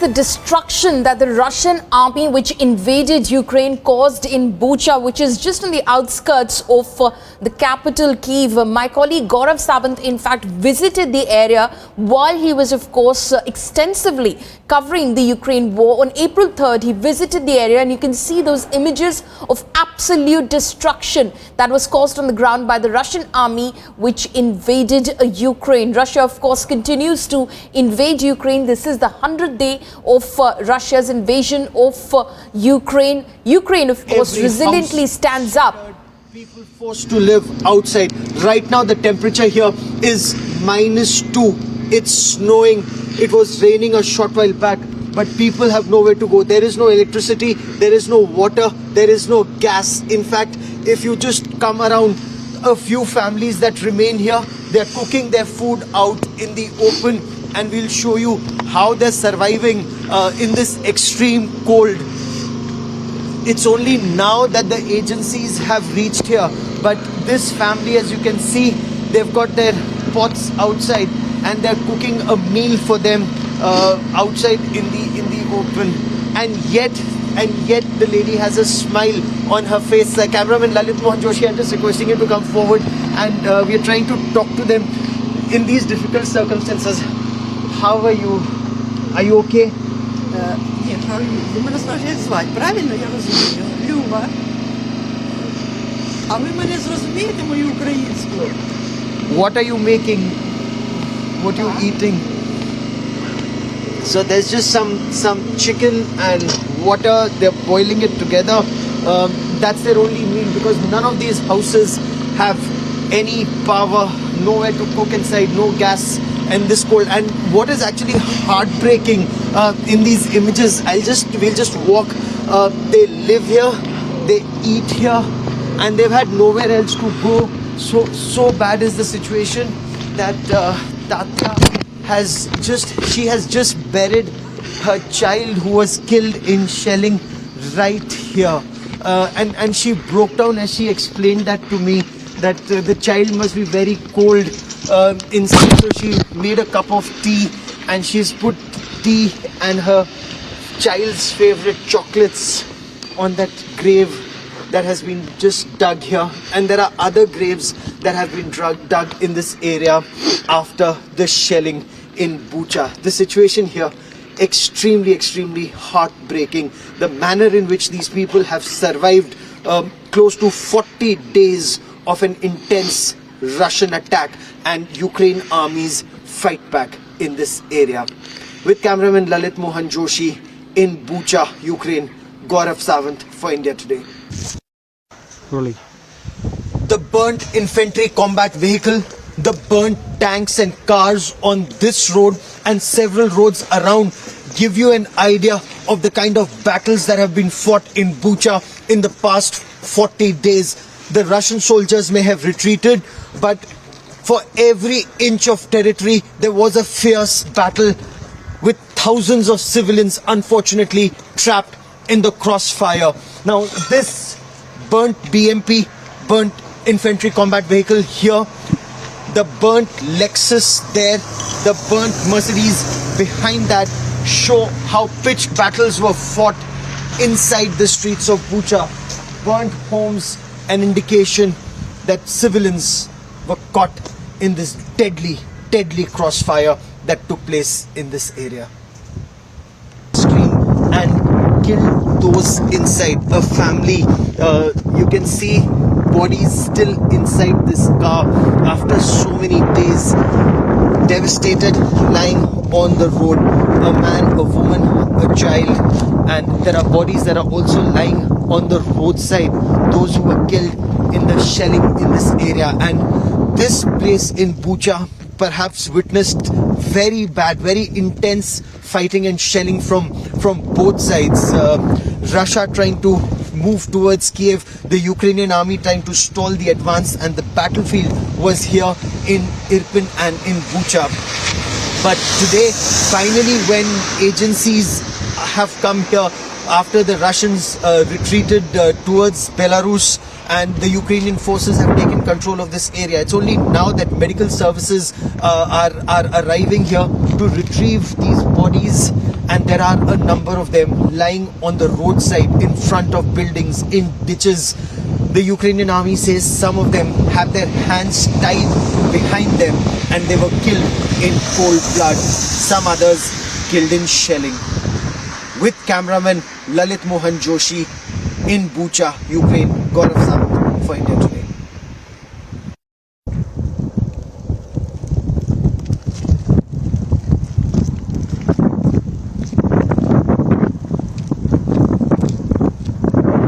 Bhala, in fact, who covered that war extensively, are live with me today. Gaurav and Abhishek, thank you so much for joining us. Gaurav, I'll come across to you first. 100 days of the war. What's the latest situation on the ground? What are the reports that you're getting from the ground, Gaurav? The situation in Ukraine appears to be heading towards a stalemate. In fact, it's more or less a stalemate. But look at the situation on ground. The Ukrainian president, Zelensky, he's admitted that Russia controls 20% of his country. That's 1/5 of Ukraine is in Russian control after 100 days. And it's extremely critical that the industrial belt, offshore oil, energy, industrial areas, naval ports, all of them are now in Russian control. So this is extremely critical as far as Ukraine is concerned. They are getting a lot of weapons from European countries, from the United States of America. Now there is a promise that longer range weapons will also be provided. In fact, there are reports that seem to indicate that the Grey Eagle drone, and that's an unmanned combat aerial vehicle that can remain in the air for close to 30 hours, carries up to 8 Hellfire missiles. They could also be given to Ukraine in case it's not blocked by the US Congress. And should this happen, this would be the biggest long-range weapon that the Ukrainians will get from the United States of America.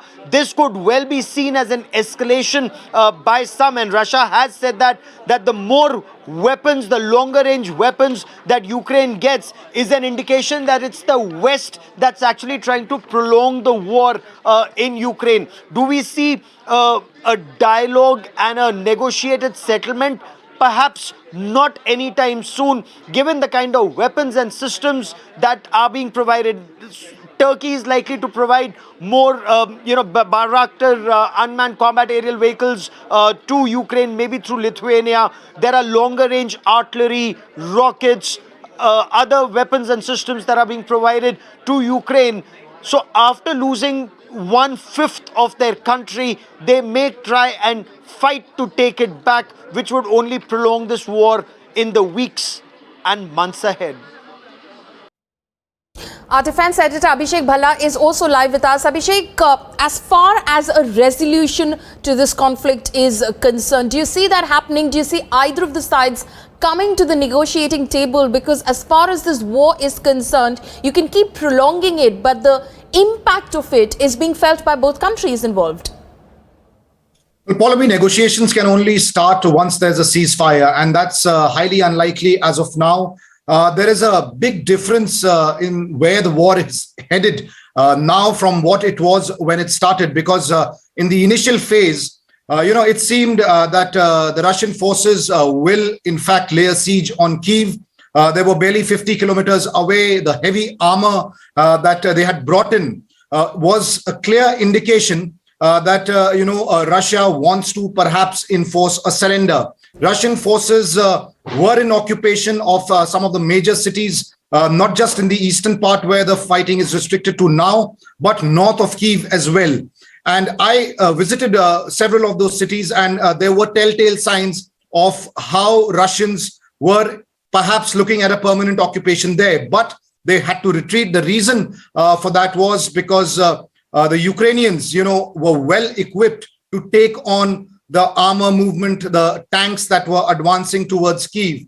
It was initially the NLAW anti-tank missiles, also the Javelin anti-tank missiles that were put to use, which ensured that there was heavy casualty to the Russian armor that was brought in. Now the situation is completely different. It seems that the war is restricted to the Donbass region, where Russia has been making advancements. Just recently, they have taken over another city in the Luhansk region. And having said that, Ukrainians are still holding on to some of the positions. So it's not as if the entire Donbass region is in Russian control, because if that were the situation, this conflict would have ended. The Ukrainians will continue to fight till they have weapons. They are getting a fresh consignment of $700 million from the US. New rockets are coming in. They have already used all sorts of drones, either rudimentary ones and also sophisticated ones to hit Russian positions. Russian movements have been picked up. Their warships in the Black Sea have been taken down. So till Ukraine continues to get this supply of weapons, it seems this stalemate will continue. Okay, Abhishek, stay on with us. Gaurav, I'll take that question with you as well. Now, where is this headed, in your opinion? Will there be an end to this war? An end is not in sight anytime soon, given the kind of hostilities we've seen, given the kind of hardline that both Ukraine and Russia have adopted. Are there back channels on? There are indications that Turkey is trying to get both Ukraine and Russia to be on the talks table. There are some indications that if some restrictions are lifted from Russia, then the grain convoys and the grain ships could leave the Ukrainian port, and that could help both Europe and Africa. So there is a ray of hope, point one. Point two, a solution will need to be found as far as Ukraine is concerned as quickly as possible. A couple of months from now, these are still summer months, so Europe can hold on for some more time. But the moment winters approach, there will be a lot of pressure from countries like maybe Germany, France, Italy, certain other countries very heavily dependent on Russian energy. They may talk about reducing dependence on Russian energy, but that's not happening immediately, and they would require this energy in the months ahead, and that would give Russia more leverage. The effort is, before the onset of winters, some kind of a negotiated settlement is found. Remember, Henry Kissinger had talked about accepting what is with Russia right now, to remain with Russia, or words to that effect. But President Zelensky completely shot that down, saying that this is in 1938, would not embolden the West and Europe emboldened Hitler in 1938. Should not do that with President Putin in 2022. That is President Zelensky's point of view. But what happens in the months ahead will depend on whether Europe can stay united, or whether chinks will appear in the European armor sooner than later.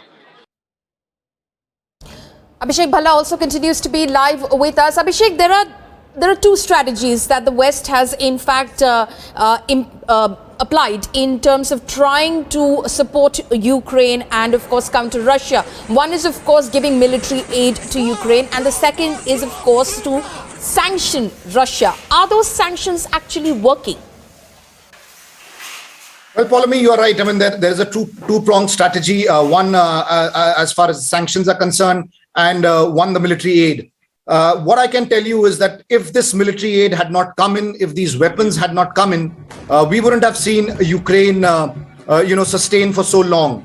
And as far as the Ukrainian forces are concerned, with the military aid pouring in, weapons pouring in, there has also been a shift in their tactics on the ground. In the initial phase, we thought that Ukrainians are going to, have a defensive posture. But with these weapons coming in, Ukraine has also been offensive at times. They've been hitting military positions of the Russian forces quite frequently, especially in the Donbas region. With the coming in of all sorts of drones, they are able to pick up any kind of movement very early on. And that has ensured that advancements towards the Ukrainian side were halted. I can give you a very specific example of the northeast part of Ukraine. We've all heard, you also must have read and heard about the Kharkiv town, which has been under heavy artillery pounding from the Russian side, even in the initial phase of the war. It's that part where, Ukraine has fought very bravely, because that is very critical for both Russia and Ukraine. If Russia wants to control the Donbas region, it has to cut off the supply lines from Kharkiv to the Donbas region. In a way, Kharkiv is, a lifeline for Ukraine. Till they can hold on to the Kharkiv region, they can ensure that they will continue to put up some kind of a resistance, some kind of a fight in the Donbas region. And that's exactly what's been happening. I went to the, front lines of the Kharkiv region, areas that are bordering the Donbas region. In fact, I was in the Donbas region, which was still in control of the Ukrainians. So that part of Ukraine is extremely critical for both the forces as of now. If Russia can take on the Ukrainian resistance, they have to completely cut off Kharkiv from the Donbas region. That hasn't happened. The other aspect was, that it was expected the next big thrust from the Russian side will be from the south. That is from the Black Sea, from the port city of Odessa. That again has not happened because Ukraine has been quite aggressive, even in the Black Sea, hitting Russian naval assets. Although the port town of Kherson is almost in control of Russia, but that big land corridor that Russia is looking at, connecting south to the entire Donbas region, that seems unlikely now, even though a land corridor from parts of Kherson in the south to Donbas is something that is practical as far as the Russian forces are concerned. But it's very clear that it doesn't seem that there will be an end to the fighting anytime soon. Right. Abhishek, stay on with us because we'll of course keep coming back to you to understand more about what's happening on the ground and the fallout of it as well, as we of course today report on the 100th day of Russia's invasion of Ukraine. A war beyond a month in these times, in fact, borders on untenable, unsustainable. But the Russia-Ukraine war has entered its 4th month and an end does not seem in sight. Did Putin underestimate Ukraine, or has the West miscalculated the punitive measures against Russia, which has done precious little to stop the war? In fact, Russia has captured territory meanwhile beyond the Donbas region in eastern Ukraine, and if winter set in, reclaiming territories would become near impossible.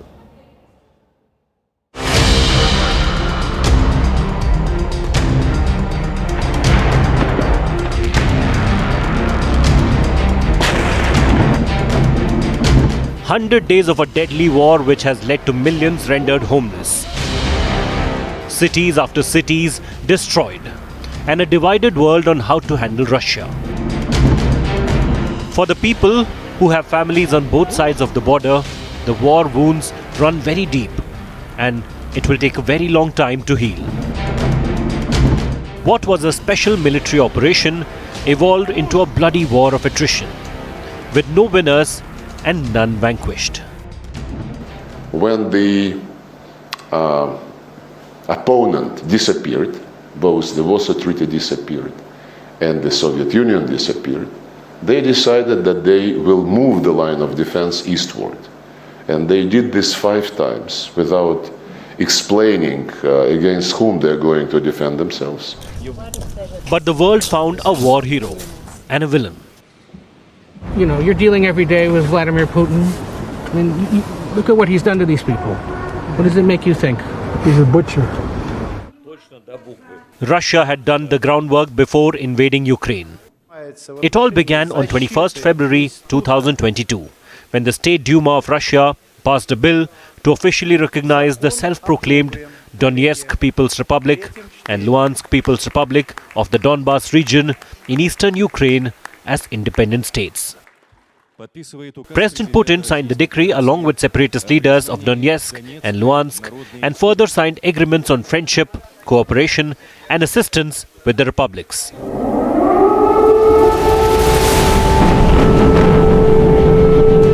On 24 February, Russia invaded Ukraine after DPR and LPR sought assistance from Moscow to demilitarize and denazify the region. Бахмут, Попасна, Severodonetsk. In this axis, the occupiers have concentrated the most significant activity for now. They created a bloodbath there and are trying to destroy everything. Everything alive. Literally, no one has destroyed Donbas in the way that the Russian troops are doing now. I'm grateful to everyone, all our warriors who hold positions and have the bravery to counterattack. Позиції і мають хоробрість контратакувати. But Putin has gone beyond the Donbas, and the timelines have shifted. What was supposed to be a quick, shock and awe invasion has gone on for more than 4 months. Beyond the Donbas, Russia continues to conduct long-range missile strikes against infrastructure across Ukraine, the UK's Ministry of Defense said. Putin failed to topple Zelensky's regime, putting in place a pro-Russia leader like Medvedchuk. Hard negotiations to seek recognition of DPR and LPR as independent states. Negotiate recognition of Crimea as part of Russia. Crippling sanctions. Europe weaning off Russia gas. Finland and Sweden applying for NATO membership. In the last few weeks, there were unlawful measures taken against Russia by the number of Western countries to freeze Russian assets. By doing this, the collective West has undermined the reliability of their currencies. But on sanctions, Moscow is still holding out. In fact, the real test of stopping Russian gas imports will be seen during winters. Many European nations like Hungary, Slovakia are yet to find alternatives to Russian gas, and until that happens, many would seek exemption. The war has also led to severe food shortage and rise in food prices. For Zelensky, who dared Russia with NATO membership, there have been major failures too. Zelensky could not secure NATO membership. He couldn't secure EU membership. Assured the nation of NATO intervention, but none came. Delays in getting military assistance from the West. Europe became a divided house. No consensus on how to tackle Russia. Lost major swaths of land beyond Donbas. The core of the Russia-Ukraine war is the Donbas region. A region that has seen conflict for the past 8 years since the 2014 Euromaidan conflict, an uprising that was the beginning of the pro-West regime in Kyiv, with pro-Russia parts of Ukraine demanding separate state. Donbas will remain a conflict zone for a long time to come. But the question would remain about the other parts of eastern Ukraine, which are yet to be reclaimed by Kyiv. With nuclear threats from Russia, the two sides could be pushed back to the negotiating table.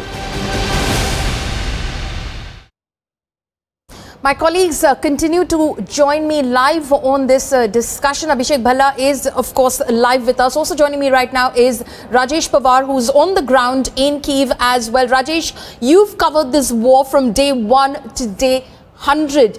Give us your sense of these 100 days. Look, Plomi, when the war started, everybody expected this war to finish within maybe a week or in a couple of weeks. But it did not happen. Nobody expected this war when it started, that it will prolong for almost 100 days. Now we're in 100th day of the war, and still the war is going on, and we do not see an end to it. Right now, conflict looks more or less restricted to a geographical area of east and southeast of Ukraine. In the initial days, there was a threat to the main capital city, Kyiv, and other big cities like Chernihiv in the north of Ukraine. But right now, the war is just restricted to one corner of Ukraine. And it looks like sitting in the capital city as if there's no war going on. What Russia has gained or Russia has lost, or what Ukraine has gained or has lost, coming days will tell us. But right now, what we see is that Russia has been able to capture almost whole of Donbass with some key victories in last 2-3 days, especially Severodonetsk, the biggest city in Lugansk, which they took over yesterday. There are a lot of casualties on both the sides. It looks like the war is now poised to a different level, because now America has decided to supply some long-range mobile artillery systems to Ukraine. Also, there have been talks of MQIC, Grey Eagle combat drones to be given to Ukraine, which will change this war in a very dramatic way, because these drones can be operated from anywhere in the world. And what Russia has been accusing on this 100th day of the war is that America doesn't want this war to end, and they're adding fuel to the fire. Pulomi. Right. Rajesh, the fact that you mentioned that some of the war on the 100th day, as you look at it, seems to be restricted to certain parts. Was that Russia's plan, or is it because Russia is unable to proceed any further? Look, it is very difficult to say what was Russian plan was actually initially. When initially we saw in the first month of the war, a 64-kilometer long convoy of Russian military equipment vehicles just on the outskirts of Kyiv city, the capital city. It looked like probably they had intentions to capture the capital city and thus finish the war forever, and also achieve their aim of changing the regime here in Kyiv. But now if I look back, it appears probably that could have been a part of Russian well-thought-out strategy to divide Ukrainian forces on two fronts, so they do not have to face a concentrated war effort by Ukrainians in Donbass, which was their main objective. And we have seen that when the Ukrainian forces got divided, their main focus shifted to Kyiv, in protecting Kyiv, and that is the time Russian forces could make easy move on the ground by capturing areas in Lugansk, in Donetsk, in Kherson, and also around the Black Sea and the Sea of Azov. So it could have been a part of a well-thought-out strategy, or as some Ukrainian experts like to put it, that the Russians had to withdraw because their supply lines were badly stretched and were damaged by Ukrainian forces. Okay. So exactly it's difficult to say, but what appears to me, it was a well-thought-out strategy when Russians set foot in this war. Also, people have been saying that's a big failure for Russia, because it has been 100 days and it's a superpower and they could have done it in a week, it was thought. But see, Russians have also gone in a very, very careful way in this war. They have avoided casualties to their own troops and also to civilians. Mind you, I'm sitting in the Kyiv city right now. If you drive around the city, you will find it very difficult to pinpoint even a single building, civilian building, or civilian infrastructure which has been damaged in this war.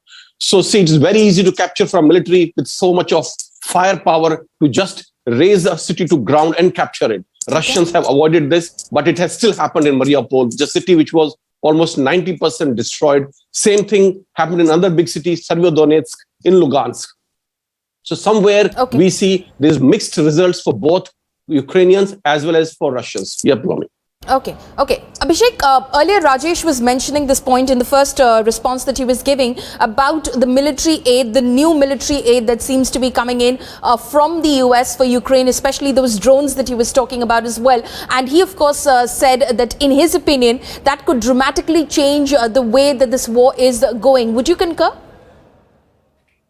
Well, Pallavi, it's very clear, if you see the pattern, it's this continuous pouring in of military aid, weapons, drones that has ensured that Ukraine can continue to take on the Russian assault. There was a time when it seemed that Ukrainian forces just don't have enough firepower to take on the Russian forces. And we saw that Ukrainians were usually, in a very defensive posture.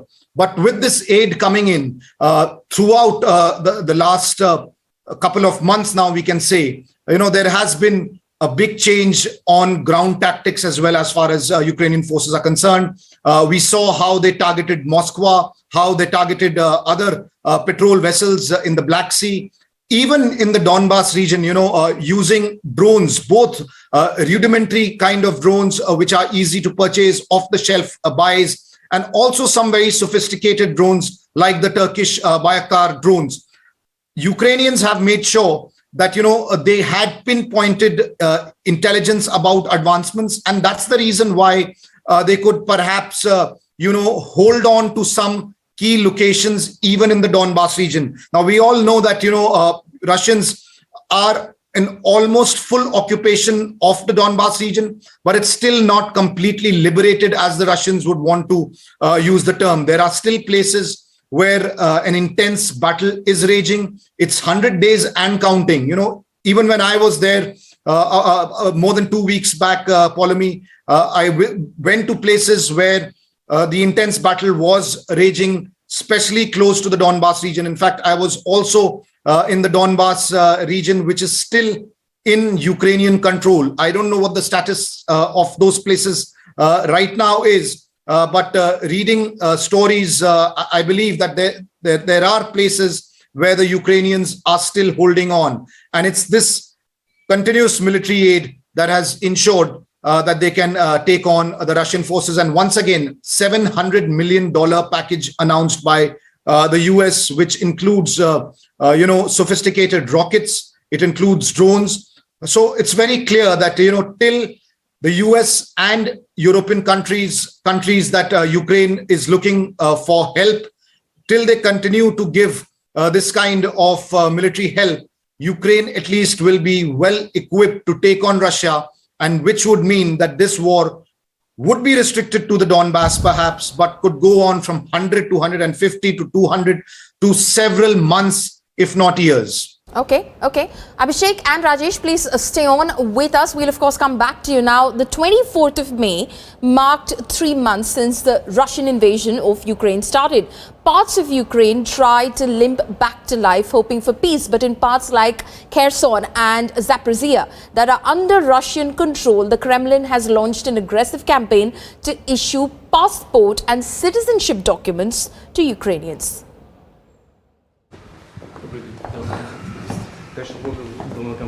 Russian President Vladimir Putin has signed a decree simplifying the process for residents of Ukraine's Russian-occupied Kherson and Zaporizhia regions to acquire Russian citizenship and passport. With this Russification, the two regions are further consolidated. Kyiv called it blatant violation of international law and accused the Kremlin of criminal behavior.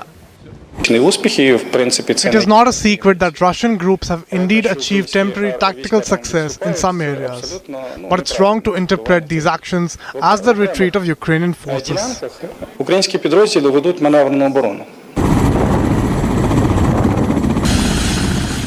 On Wednesday, the Russian military claimed that the key Ukrainian port of Mariupol was functioning again after 3 months of fighting.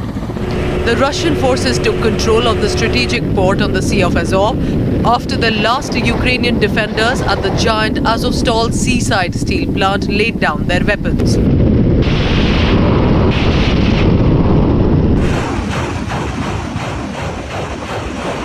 But heavy fighting continues in the north of Ukraine-held Donetsk region. The situation is difficult. The front line is under shelling at all times. We have heavy fighting in Luhansk direction in the Lyman territorial community. The enemy is trying to break through and capture Lyman city so as to perform its offensive towards Sloviansk and Kramatorsk.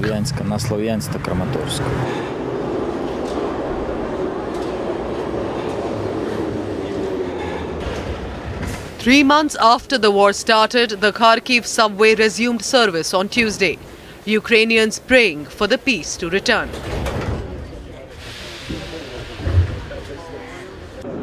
There should be peace. There should be peace. Peaceful life. How much can we fight? I wish there to be peace. Peace seems to be the last thing on the Kremlin's agenda. The lower house of Russian parliament passed a bill on Wednesday removing the age limit to join the military. Bureau Report, India Today. My colleague Rajesh Pawar and Abhishek Bhalla continue to be live with me. Rajesh, I'll come back across to you.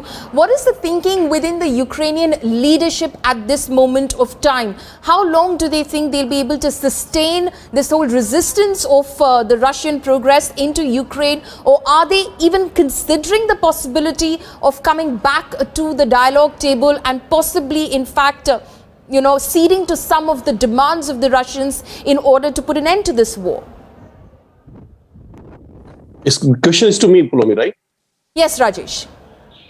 Look, as far as the Ukrainians are concerned, there has been no indication on their part that they are willing to go for any kind of negotiations as of now.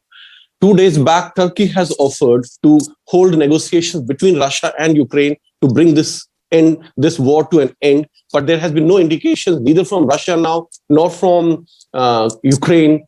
In last 1 month, there were some negotiation in Istanbul about a month back between Russians and Ukrainians. Since then, there is some kind of total lack of communication between these two governments, and there has been no indication of any kind of talk between these two countries as of now. And since the weapons are pouring in now, advanced weapons are coming on an everyday basis from NATO and American countries into Ukraine, Ukraine somehow thinks that probably they'll be able to regain these areas back, which has been captured by Russians in last 100 days. And once they are in a little more stronger positions, probably that is the time they should go for negotiations. As of now, there have been no indications of any kind of negotiations between these two countries, Pulomi. Right. Abhishek, I'll come across to you. Taking off from what Rajesh said, Ukrainians still believe that they will be able to possibly regain some of the territory which the Russians have been able to capture and occupy. Is that realistic? Well, that's definitely the belief, the conviction with which they are fighting. It's difficult to predict whether it's realistic, Pulomi, because nobody expected Ukraine to go beyond maybe 7 days, 10 days. It's 100 days now. So I wouldn't want to hazard a guess whether Ukraine can do this or not. But I can tell you, having interacted with the Ukrainian military on the ground, that there is a very strong conviction that they can win this war.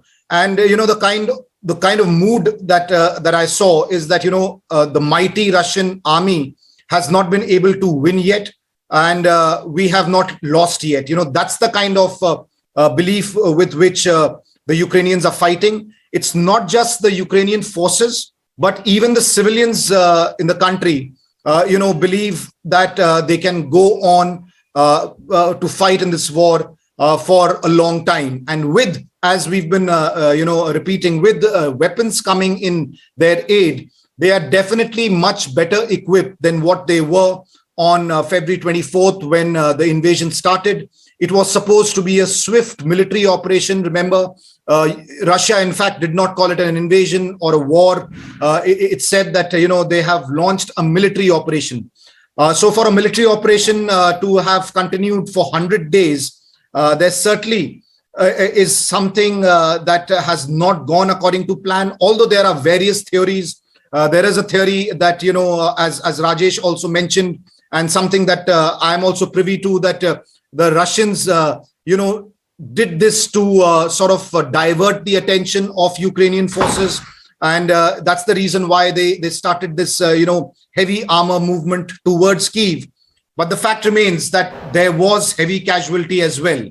It's not as if, they advanced towards Kyiv with their tanks and then they retreated. And in the meanwhile, the Russian forces were able to, completely occupy Donbass. So Donbass is still not completely occupied.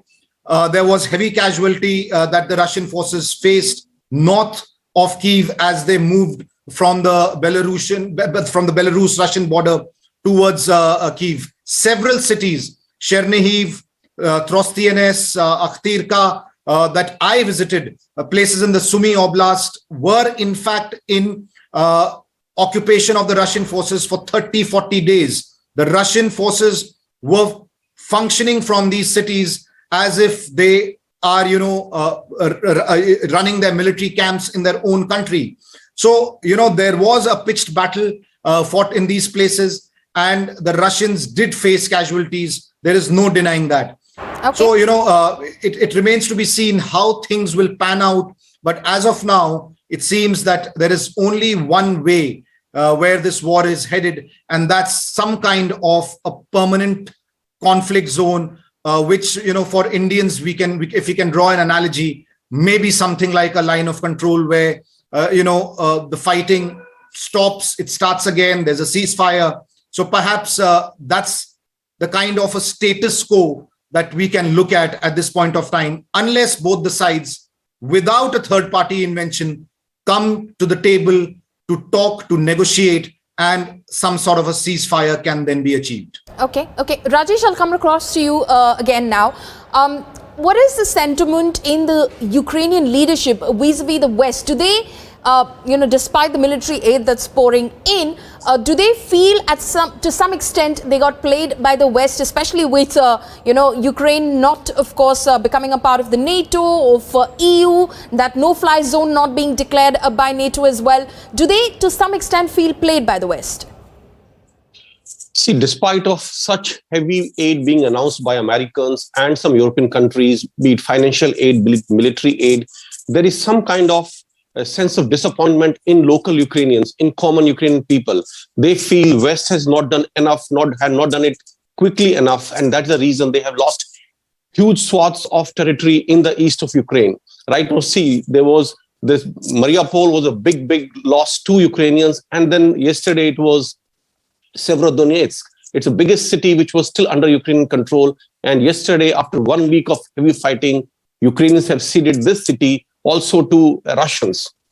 So right now, Russia is in control of all major towns and cities in whole of Donbas region, in Kherson region, in parts of Kharkiv region, and also areas around Zaporizhia and Odessa. So the kind of advances the Russians have made, especially in last 2 weeks, there is some kind of disappointment among local Ukrainians and also in Ukrainian government that West has not done enough and not in time. Also, since there have been objections by various smaller countries from Ukraine joining the European Union or NATO, somehow there's a sense of disappointment, and local Ukrainians right now feel probably they will not be allowed inside European Union or NATO anytime soon, and this has brought a lot of disappointment to them. Okay. Follow me.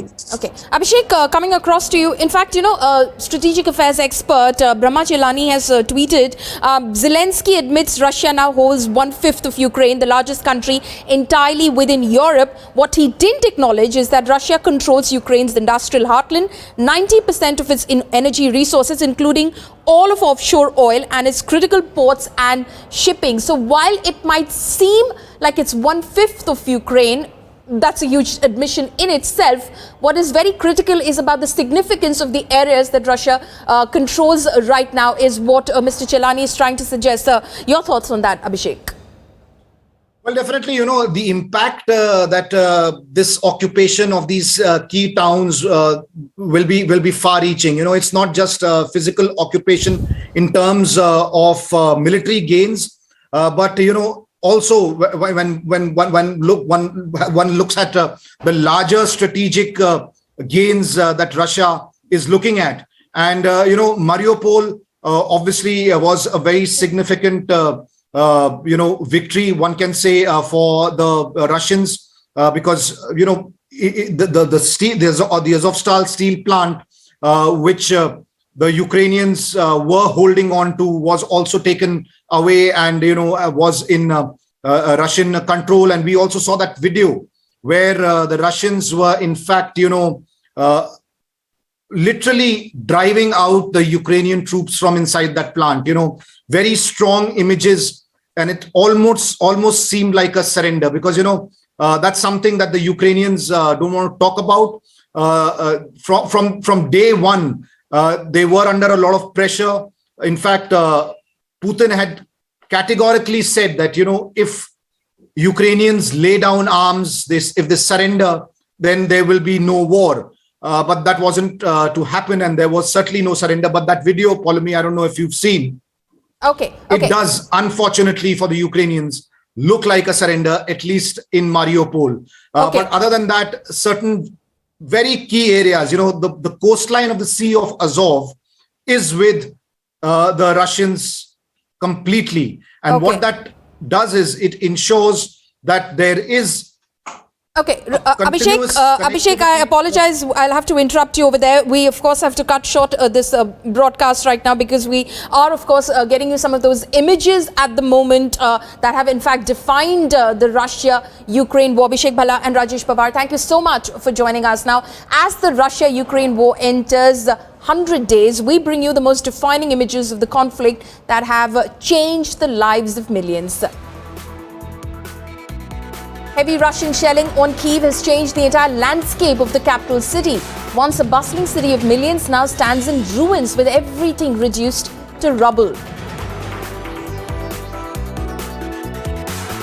In the initial days of the invasion, Russian forces attacked the main television tower in the heart of Ukraine's capital of Kyiv. The attack potentially disrupted the tower's signal.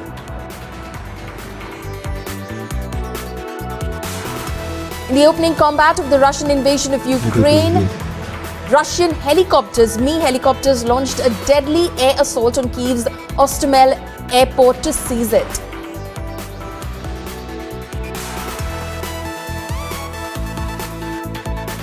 In the effort to fight against Russian forces, the brewery in Ukraine has gone from making beer to Molotov cocktails.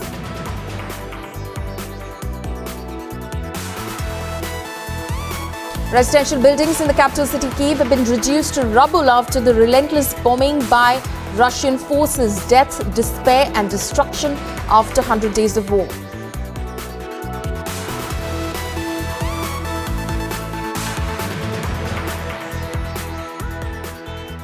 That's all we have for you in this very special broadcast on the 100 days of the Russia-Ukraine war. We leave you with some of the images that have defined these 100 days of the Russia-Ukraine war.